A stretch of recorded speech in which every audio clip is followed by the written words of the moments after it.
recording is on.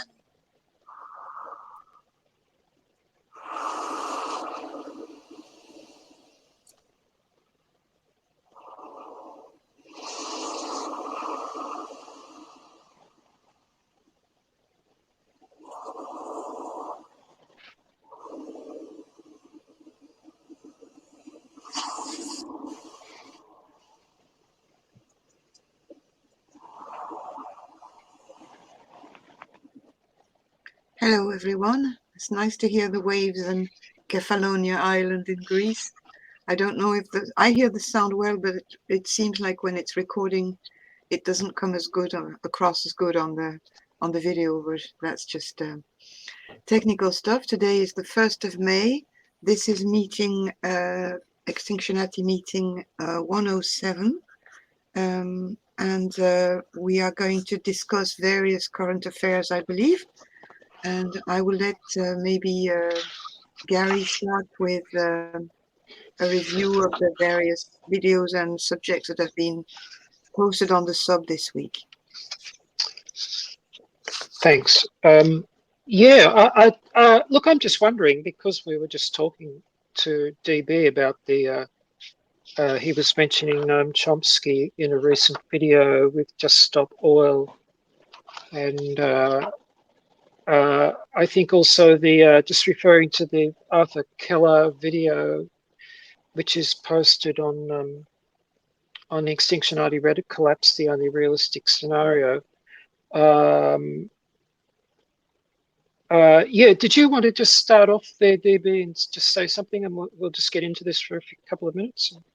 Oh, okay. Well, I don't have the specific details on memorized, but when I was sitting there listening to Chomsky talk and the Just Stop Oil, a lot of the things that he was saying people need to do, like reducing the production of capitalism, like all the useless commodities we don't need, like he specifically mentioned, like targeted advertising to children to get them to buy, all those expensive toys and shit.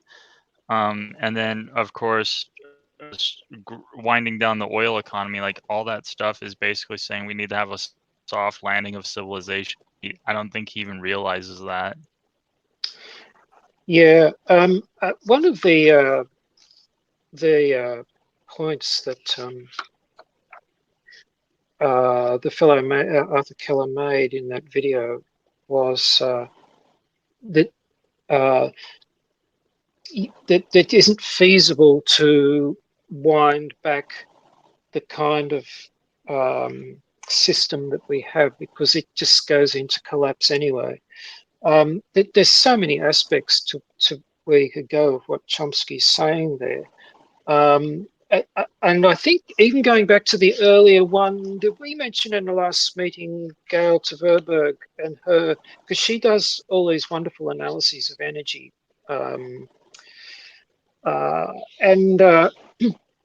A lot of what you've got to see, if you start to collapse the demand for oil, it then goes into an even deeper collapse, because if it can't command a certain price, it's no longer economical to go and produce it, to actually pump it and refine it and all the rest of it. So you rely on a certain level of demand to keep the price up, in order to keep the supply going. And so this militates against the idea of reducing production, which means reducing economic growth, in fact, putting economic growth into reverse kind of thing. And so, it sounds great when people like Chomsky say that. It sounds so logical and reasonable and all the rest of it. But there seems to be a lot of people who would question how it would play out in practice. And I think the other thing to add on to anybody's comment about oil is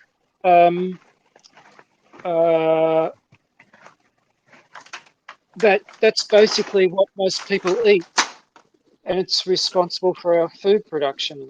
And so if you're looking at an economy which is reducing its oil consumption. Therefore, its oil consumption reduces even more because of the economics surrounding its production. You could then very easily come into a civilization that's got massive food shortages. Can we just get microphones muted there? Thanks. Yeah.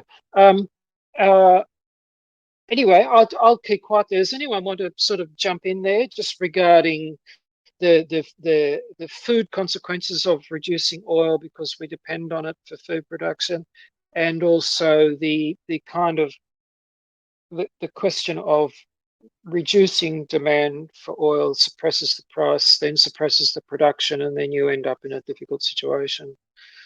So I'll keep quiet for a minute.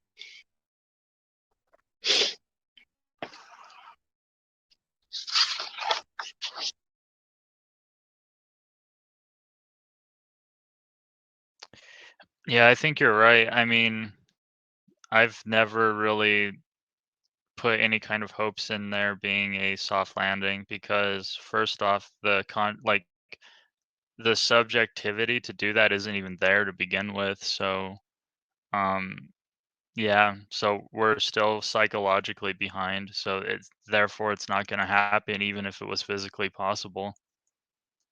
Yeah, I think a lot of these arguments that people put forward, which sound really good, they all they all seem to hinge on the word if. If we do this and if we do that, and and um, the fact is we haven't, and we're not going to. Um, it seems to be what it comes down to in the end. Is it doesn't matter how good a solution sounds and how plausible and practical and sensible and rational and all the rest of it. If there's no concerted movement in that direction.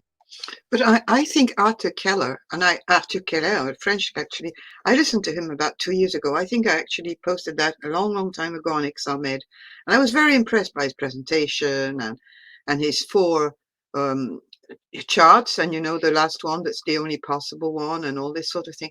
But at the end of the day, whether Chomsky, Keller, or just oil or most of the movements, where we come to is this presumptuous affirmation that humans can have a role to play, that we are kind of where we are at the top, we're going to save the planet, and this sort of thing, which comes back to what DB is saying. Psychologically, humanity is not prepared at all. So when people are trying to handle these problems, they're putting themselves as kind of, again, in that position of separation, as domination, as and that's where it starts to go wrong. I don't know if you follow, or I don't know if I'm explaining myself very clearly, but it's again this stupidity of the human being, presumptuous.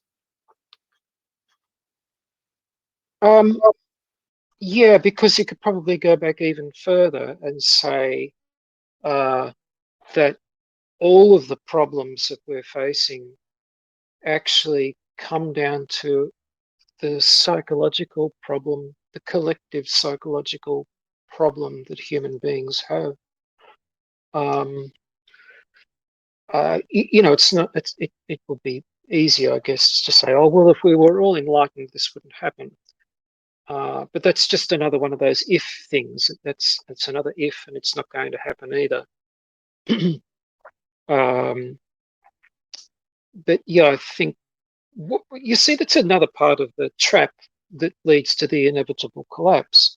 Is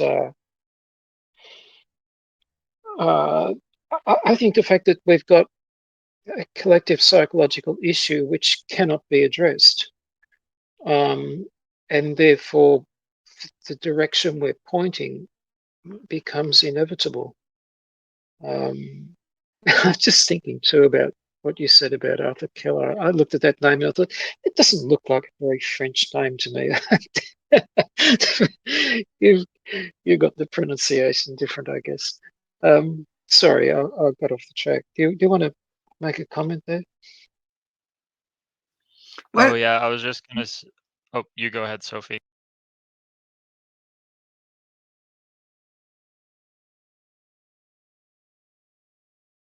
No, go ahead, DB. Go ahead. I was just laughing at what Gary said. Yeah, I mean, I was just pondering, like, maybe humanity has reached a stage in history where technological control and like the ability to have cultural illusions has just made this like impossible to even like steer.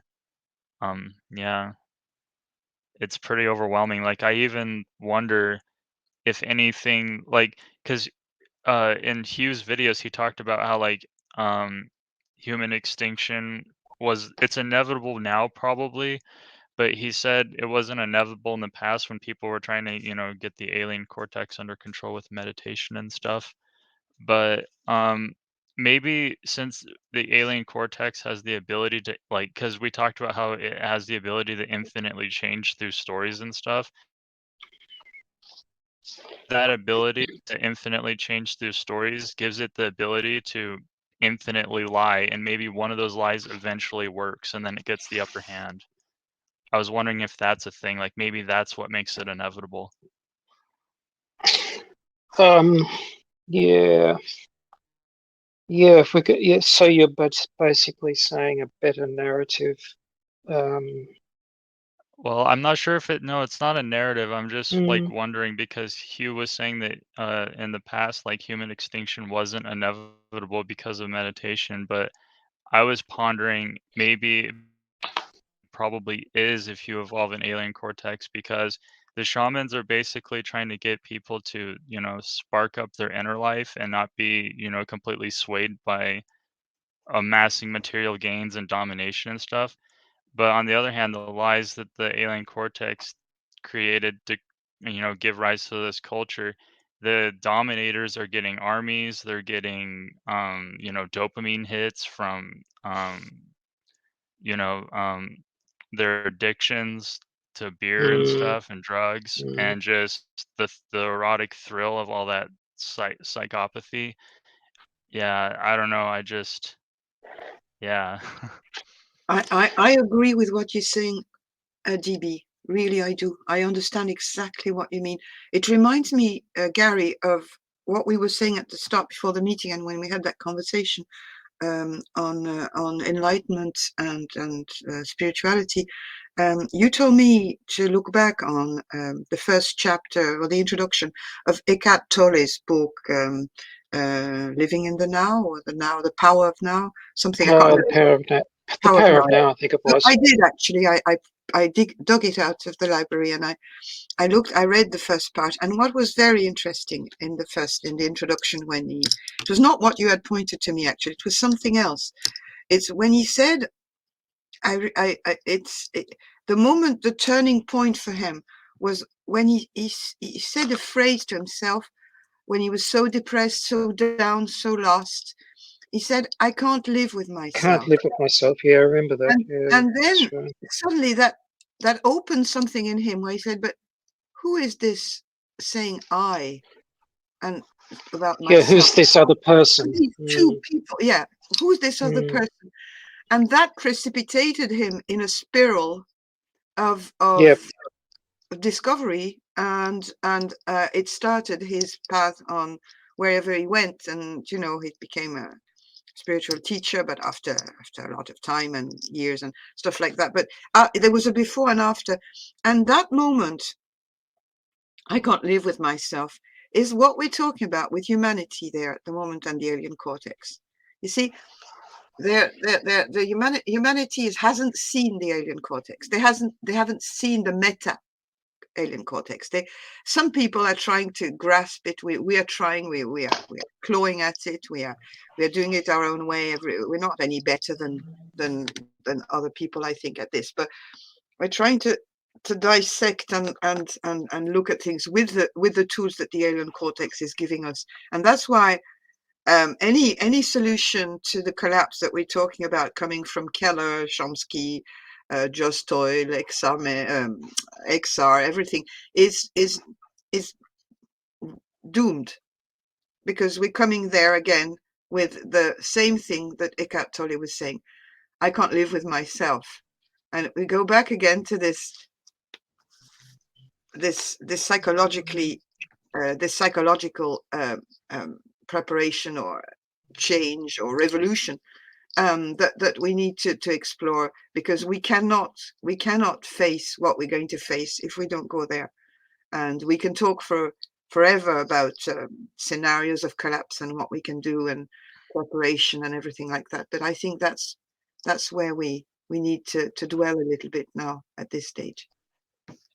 Yeah, Um, one of the things I find interesting about that is that like people on the spiritual path that are doing this stuff, that are going off and meditating or trying to find some kind of spiritual truth. It's hard work. You have to be willing to, suffer a little bit and give things up and all that.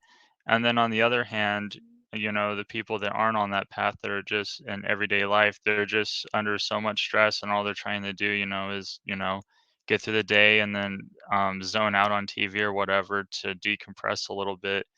But with the people that are doing a more spiritual thing, trying to question and figure out what life is all about, I think it's something that's felt. It's a feeling, and once you feel it, you can't stop. It's like that feeling is like gravity, it pulls you. I can't describe it exactly, but it's hard because I don't know how to um describe that feeling or to give advice on other people how to get that feeling, because you have to be willing to, break away from the dopamine hits of like TV and video games and, drugs and all that.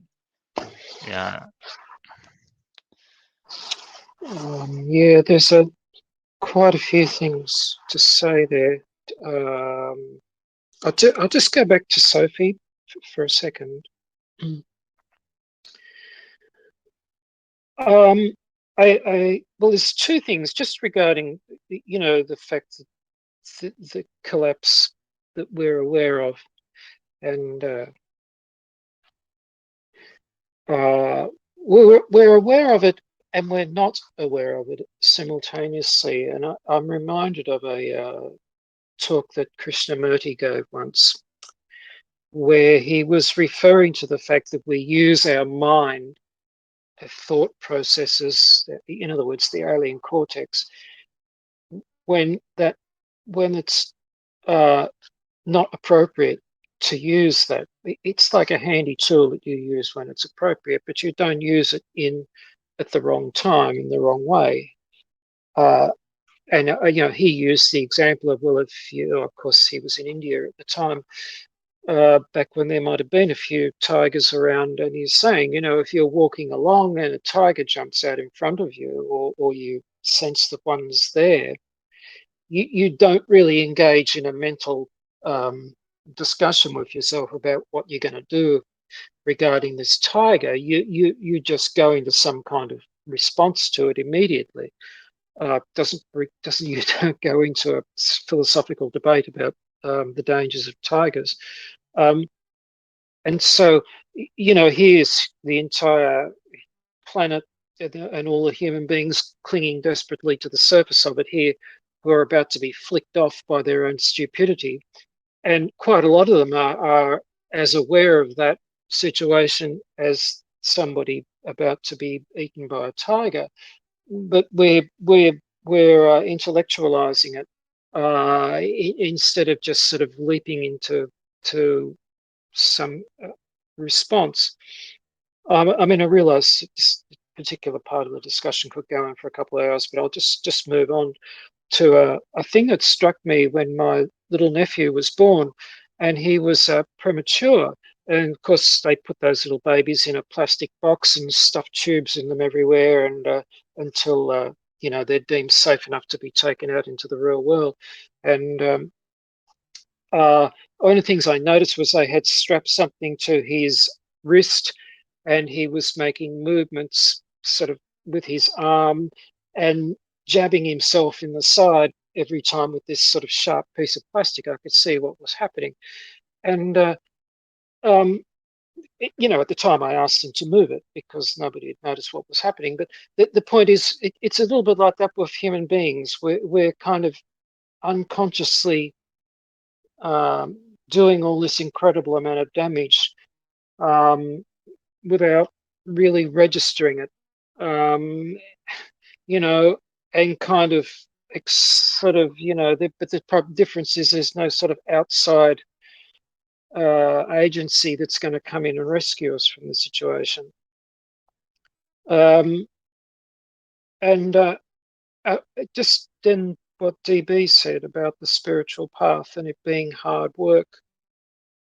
And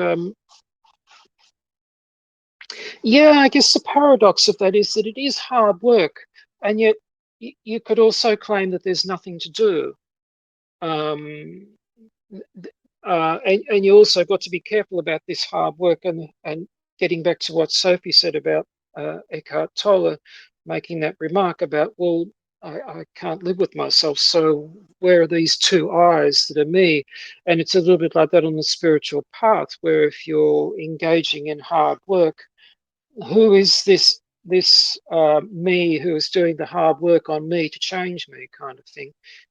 You've got that sort of paradox that you're dealing with.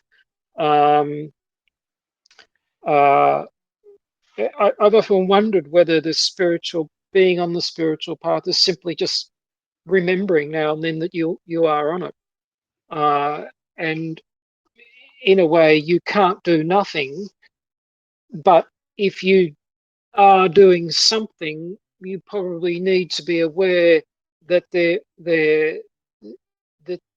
you that's doing it is not different from the you that you're working on.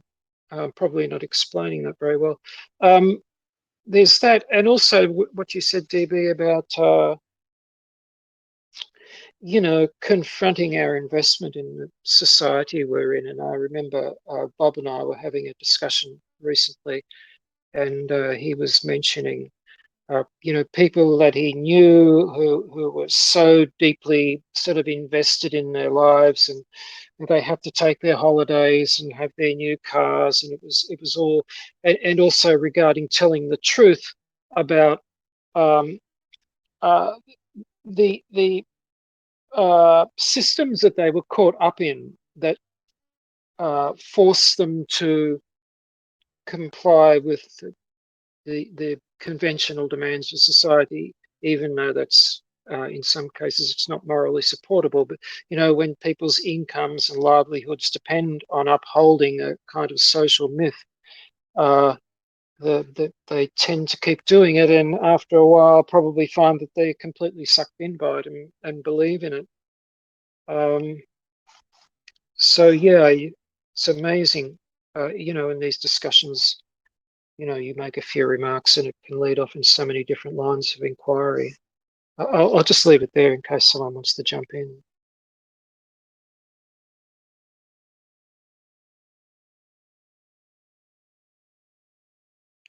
Yeah, I think a lot of it, I mean, the hard work I was kind of referring to is sort of like, giving up like the cultural ideas that people are brought up with through the schooling system and whatnot. And something happened a couple days ago. So I was with my mom and um the other grandma of my nephew. So it was me, my nephew, and the two grandmas. And my nephew is 2, and there's this little boy sitting across the store from him, and he pointed at the little boy and said, "That's an angel." And then an older gentleman walked by, and he pointed at him and said, "That's a grandpa." And so I was sitting there thinking, like, what the heck happens from, this little kid who's saying such nice things between a 2-year-old and like an adult where people are desperately trying to ignore each other as strangers. It makes me think because it's like we weren't meant to grow up in a world of strangers. We were supposed to be in, more communal settings with people we know. And it's like, yeah, it's just sad. That's a magical kind of sacred moment, when you hear something like that, isn't it? It's just you realize how far away from the point we get. But that's what you say, DB, and what you're saying, Gary, makes me think strongly about what you're talking about there about the hard work, the spiritual path and all that. When you look at a child, and I've been surrounded with them too, and I still have some around me, and you realize that most of your work is kind of peeling off layers of shite, basically, that's put on yourself. It's just a kind of I don't know, because underneath is the child, or whatever, the perception, the magical, the connection, everything that we hold sacred is this oneness with this beautiful place we are, and the children have it all, and little by little, with the help of society and the evolution of the alien, evolution and the encouragement given to the alien cortex, to the mind, if you want to call it that way, this being is covered up with layers and layers of things that stop all magic and connection. So I think I wish Hugh was here to express what I want to say, because I know he got it so right, and he would probably be saying a lot of more than what I'm saying and what we're all saying. But I would like to explain it, and I can't find the words, but I see it like like a cleaning, just getting rid of that and rid of that and rid of that, and until you get to this fine thing that you reject completely, and that enables you to suddenly be what you really are. And that's when there is no difference between I and myself. But as long as there is this cover, can you explain this better than me, Gary? Because I'm a bit, I don't know, my words are not coming to me easier this morning. There's concepts that I can't translate in words. I just can't. You mean like the social roles, right? The social roles people have to Everything, adopt. everything really. Yeah. Intellect, logic, reasoning, yes, social roles. Um, it's been piled upon you since the age of that you can talk, really, when language starts to shut you down in one box, and then school, and then family, and whatever, army, society, and little by little you disconnect. And when you are in a community, or a small community that's close to nature, you don't have these layers. And I think that for these people it might be natural to not go down the road of absurdity that we see around us. But for most of us who are in the civilization, the work that you're talking about, the hard work that you're talking about, is a work of cleaning, of digging out, and like you're coming out of you've been buried under layers, and you're like in a grave, and you have to come out of it. Yeah, I think there's plenty of spiritual teachers who've used that analogy of the sky. The sun is in the sky, and from the perspective of being on the ground, sometimes there's a cloudy day, but that doesn't mean that the sun has gone away. It just means that it's covered over. A bit like what you're saying there, being covered over by the accretions of social conditioning and all the rest of it. I can. There's so many ways to approach that question. I think what you could look at is what. Yes, there's this question that it's covered over. I don't know whether it's worth considering that what is accumulating all this covering is this sense of being separate.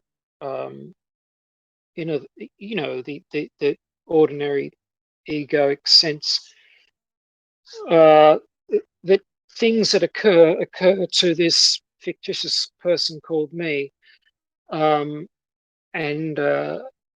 you see, once this person starts to accumulate all these things that are happening to him or her, I think that's where we build up this baggage and this cloud in the sky. It, um, it's possibly why younger children can say things like what DB was just saying, because they've not developed such a sense of separate self. And so, everything is a very direct experience, and the only self that's really there is the real self. And it can remain, their real self can remain what looks to us to be terribly open and vulnerable and sensitive and needing protection. But in fact, it might be worthwhile to think of it as being actually something that is that always remains the same, that can't be damaged. That who you really are is not something that needs protecting.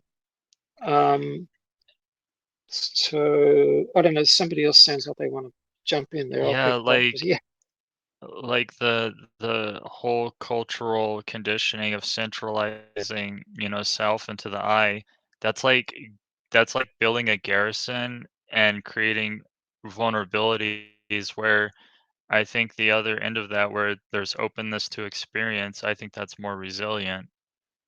Because you can even see that phenomenon with the whole garrison and identity politics on social media. Everyone's getting all offended and stuff because they have this closed experience that they don't want to, change or yeah. try Oh, to think of things in.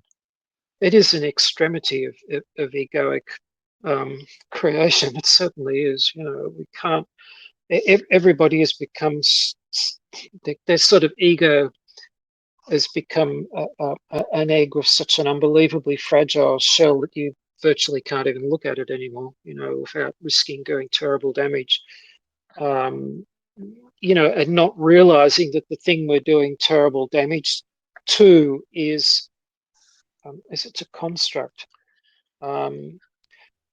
Look, uh, that quotation that uh, is attributed to Einstein. I think he debunked it, but anyway, it's still useful. The one about where he was supposedly said that reality is an illusion, albeit a persistent one. And you could say that about the ego too. Is that we feel it so. At times when you're challenged or insulted or something happens like that, and it's can produce such a strong feeling. Um,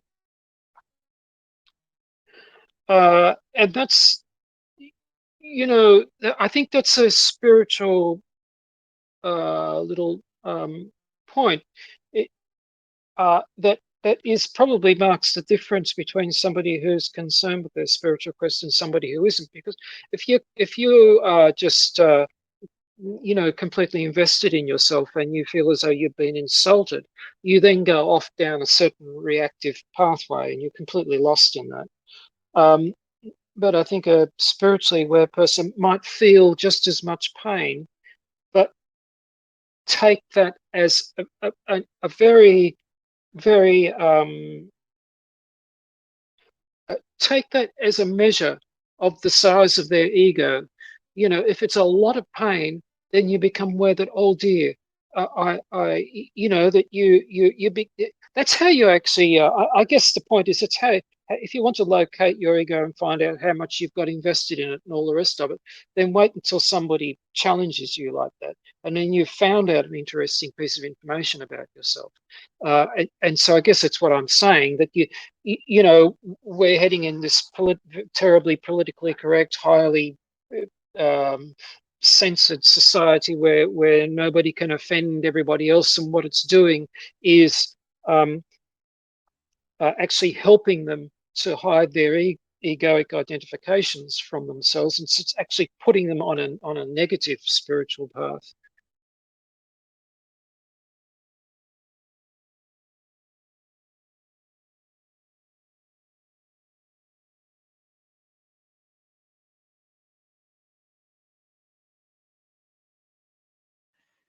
Yeah, that could be. And also, I mean, it's weird too because even with the convention of language, like for me, it makes no sense to even say I because the statement, for instance, I think makes no sense because if you it, for me, if I just be honest with the experience, there are just thoughts, right? There are thoughts. There's no centralized I think because the thoughts just arise. It's sort of like a river or an ocean, light on the ocean water or something. It's hard to describe, but, like, are the conventions of language like that? Like, saying "I this, I that" no longer make Yeah, any sense, but, it's what I'm stuck with because I don't know any other language or any other expression to use where, people can understand. So if I decide to, like, refer to my experience or my person in third person, like, if I say, like, "this one," then people get awkward or annoyed with it, so it's just so weird. language, like the invention of the word "I," has been has tricked us into thinking that there really is this person, this identity called I. We've definitely got in a But that linguistic. that happens only around age one or two, sometimes three, that the child starts to say I, because before he doesn't say Refers to their own name. he Yeah, I doesn't know. separate But himself even either from mother or from whatever's around him. So it's quite, well, that's just a remark. I don't say it. It's not bringing anything to our conversation. um, But what I was it is thinking, it is so because that's yeah, the origin of that. That's the mistake that we're making. That up to a certain point, we're happy enough to call little Johnny, little Johnny. Oh, little Johnny, how's little Johnny feeling today? Has little Johnny finished eating his breakfast yet? And then at some stage, we start to say you.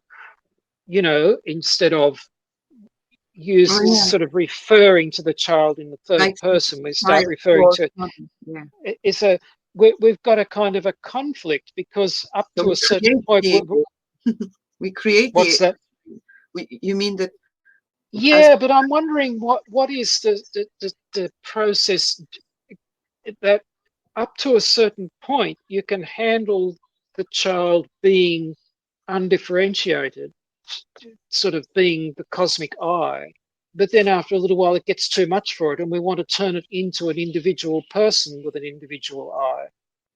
So there's a kind of unacknowledged anxiety that the adults go through, and it gets too much for them at a certain point, and then they suddenly have to start expecting the child to recognize you and I. Um, but I I'm would just surmising that. I mean, I don't know. I would love to call on anthropologists who are listening to us. I think there's one of them who actually contacted us to get information about Hugh and stuff like that. His name is can't remember, something library on Reddit, and he put his real name. Brilliant, Yeah, because it would brilliant be very library. interesting to see. Yeah, brilliant library. Because it would be very interesting to know about what's happening with young children in people who are still hunter gatherers, if there is any left, Yeah, or a yeah. few anyway, or to know a bit, because it's very crucial what we're talking about, because it is a turning point, isn't it? And I don't know enough about the Piraha and the San people that Hugh was referring to on that subject. I know I've read about what Hugh said about their language and their use of numbers and all these sort of things, but I don't know much about child rearing. I know that their children go through initiations when they get to the teens. I know that there's all sorts of things, and that the kids are children of the tribe. But I don't know about this very thing that you're talking about, Gary, when you start to refer to the person as you instead of the name that you carry, just because you're to different. Oh, look, I mean, I don't know anything about it either, but I mean, it's noticeable. I just felt that it was a noticeable thing It that people is. did, It is. and It is. you Nobody you you talks think about that. it. Well, the thing is, especially when you find yourself participating in that as well, you become aware that at a certain point you're expecting to use the word you instead of a person instead of a name, and using the first person instead of the third person to communicate. And at that point, um, and I think this kind of it's probably also part of our wider social problems, where these are little things that should wake people up, but they just kind of skip over them and don't really give them much consideration and sort of go on with their scripted life and think, oh, it's just a perfectly normal part of development that at a certain age you change the way you talk to them, and and that they don't stop to think that there's could be something rather uh, interesting going here that might reveal something, important. If I can just go back a little bit to what DB said about the eye, and Sophie and I were having a conversation about this a few days ago, a week or so ago, and just regarding enlightenment. And I'll just go through this because after we had the conversation, I wrote down just a little bit of stuff. And I think part of our discussion was, well, uh, how would you know if you were enlightened, or how does anybody else know, or what is this anyway? And it relates to what DB was just saying about this word "I," and it's very, very. Alan Watts has discussed this a few times. It was one of his approaches. The I that would know, that wants to know if someone has become awakened, is the same I that has to disappear in order that awakening should appear. So therefore, by definition, the I that wants to know cannot know if I am awakened, because it's got to go away. So Sophie and I at that point got into a bit of a conversation about how was it that people like you seemed to know that they were awakened. Well, I don't know. I'm not sure that I can answer that question. But I Well, think what we maybe go it's on. something that can't be known by the intellect. I watched this really interesting lecture on spiritual alchemy, and the guy in the lecture was talking about how all these spiritual alchemists got really close, but there was one thing that stopped them, and it was because they were using purely their intellect to do all this good work. And he said that what they didn't have was a felt, a deep felt experience, some strong intuition guiding them. He said the reason why they got stopped up or stumbled is because they were going completely with the intellect. And so there wasn't, Yeah, a yeah. strong intuition or felt emotional current carrying them the whole time. Well, I think this is what happened uh, historically with alchemy. Is that the impression I get is that um, the original sort of underlying thing was the personal transformation, and uh, I think it got lost. It was too difficult, and the whole thing became transmuted itself into this more physical, rational thing, which was, oh, well, let's try and transmute all these different things and see if we can make gold. But it that was a kind of a substitute. Again, I suppose Hugh would say this is a case of the alien cortex sort of swapping out one thing for the other. Is that in order to preserve itself from being transformed, basically disappearing, I guess,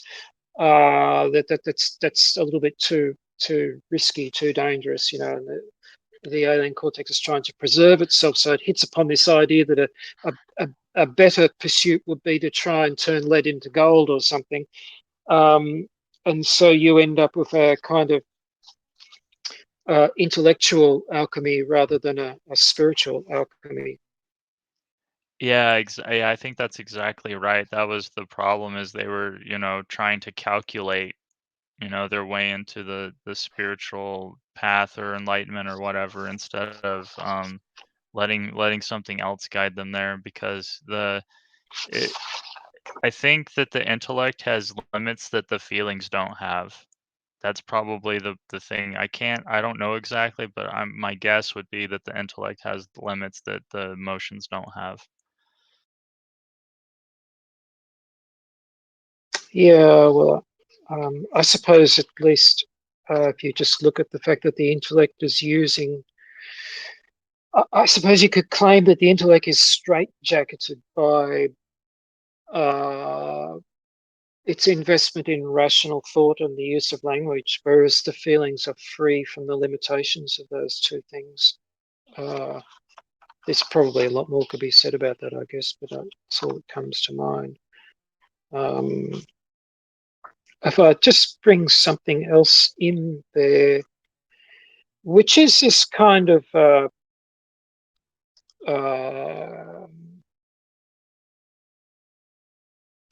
what's the word? Not voyeurism, solipsism. I'm just trying to think. Probably hell. What's the name of the Greek character who was admiring narcissistic? I think. We want to experience our awakening. Yeah, Narcissus. Thanks, Torstein. Yeah, we want to. We not only are kind of desiring this spiritual transformation. The desiring itself is an investment in our separate identity, but then we also want to experience it. We want to be able to see it and witness it. In other words, we still want to be two beings at the same time. Getting back to what Sophie was quoting from Eckhart, that um, if there's only one of you, if you're unitary, there isn't a separate you that stands to one side to experience what you are. Um, and this was where our discussion had gone. Was the question was, could you have become awakened and know nothing about it? Simply because there was no separate you who would know anything about it. It was just simply how you are. So, I mean, it's an interesting thing to ponder, because um, you can't help but get the feeling sometimes that people want something out of awakening, that it's going to um, change something for them that will make them feel better, change their life. And you still have to go back and ask the question is, well, who is this person that it's going to be made better for? And whose life is it that's going to be made better? Because all of that still implies that there's a me that wants to change me, getting back, to what Sophie says about Eckhart. We're still divided. Well, You could go. Sorry, go on. I'll keep yeah, going. that brings to mind the 10 bulls that you used to like to refer to, and you did too, Gary, in a lot of our conversations. And at the end of the struggle with the bull and taming of the bull and bringing him and etc., at the end you return to the world. And I think that kind of completes the circle. It's like the baby has no notion of the ego. Is in the world, and um, a lot of the struggle I see with what we're talking about it's hard work and stuff like that is also a product of the meta alien cortex, the things, this monster that we have generated as a society, as a civilization, that's also um, weighing heavily on us too. So yeah, I see that completing a circle really. You go probably through this, maybe not consciously or consciously. That's again a conversation. Conversation was also about does this happen gradually or suddenly? Hugh was describing this kind of experiences, epileptic, boom, light, this sort of thing, and we were debating a bit on there's different ways. Maybe I don't know. Who am I to say? I have no idea, but I can perceive that there could be a gradual or a different level, maybe. I don't know, but again, I agree with you. It's who is this I who is looking at this thing to attain, and it is a thing that is that shouldn't be actually the alien cortex is really the mind, the intellect, the, the, the, this thing telling us that there is an I, there is an ego who has an aim, and the search has no aim. The search has no there's no thing to achieve. If you have that, you're back to square one, really. Yeah, I think we've got this horror of not not being there to experience what it is that we might change into. We must know that we must be able to verify this and know it somehow from the outside. And this applies to what the conversation here started today with Chomsky, Keller, the different approaches to collapse. Um, I think that all these analysts and people who are doing a great job. I mean, it's very important that we look at scenarios and stuff like that. But when we come into the domain of how we're going to, what are we going to do? How are we going to act? How are we going to? Now, we had this conversation the week before on collapse when Torstein was explaining things about the history and the timeline of collapse.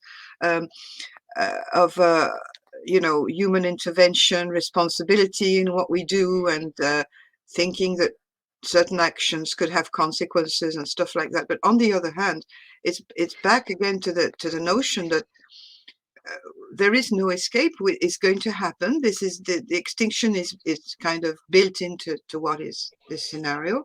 Um, we have to accept that, and we can look at all these scenarios. We can see that it might be sudden, it might not be, it might be abrupt climate change, we might need resilience, we need communities, we need to localize, we need to do a lot of things to survive.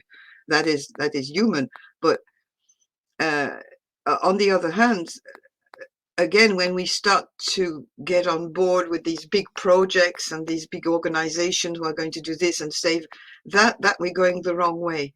Again, we spiritually, it's a mistake, I think, to go into that direction. I don't know if I'm explaining myself very well. Can somebody help me there? Yeah, well, I mean, we're trying to manage. I mean, again, I suppose you could just say it was an alien cortex approach that we want a strategy, and we can't process the fact that we haven't really got any agency in the face of such a massive predicament. And so in a way, it's the ultimate. I think you called it the meta alien cortex. It's the ultimate challenge to this is a situation that it absolutely is not able to think its way out of. And it's obviously, you can see the kind of responses we've got in the world where we're trying absolutely everything. Well, in fairness, probably absolutely everything but anything that's likely to be of any use. But anyway, we are trying all that other stuff. Uh, Basically, denial, I guess, distraction and denial. But yeah, I could go had some thoughts about that question of sudden awakening. I don't know if you want to go in that direction or go back more towards. I think there's a dark truth in what we were saying earlier about the Chomsky. DB was talking about what Chomsky said about the degrowth and the collapse and just stop oil and the Keller video about how collapse is inevitable. The thing, and even what XR is doing and all the rest of it, it just seems to be rather, I don't know, glib or insincere or something like that. The logical extension of just stop oil is that billions of people will definitely starve to death. That is the next logical step. That's what occurs inevitably as a result of that. And you can see why people don't want to mention that, because it will then lead to instantly to everybody running back to civilization to help keep them alive for a bit longer. But that's not the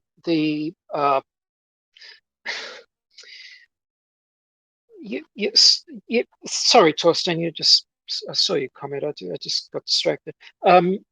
That there's a kind of dishonesty here. That we're portraying this as something that's worth doing, but we're not giving full disclosure to the human race about where that goes, and in a way that is also something that is kicking the ball down the road regarding kicking the can down the road regarding confronting the spiritual point, because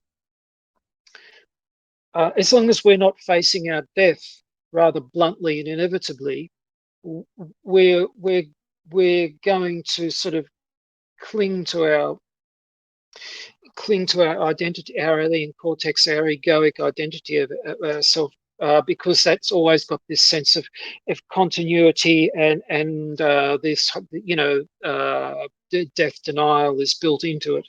And so what we're doing is denying ourselves an opportunity for a sort of widespread recognition of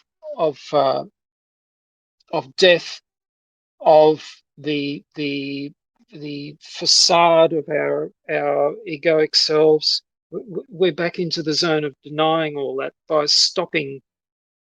not going to the next step with these proposals regarding to oil, regarding the cessation of fossil fuel use and all the rest of it. So there's a I just personally, I find it rather annoying or irritating that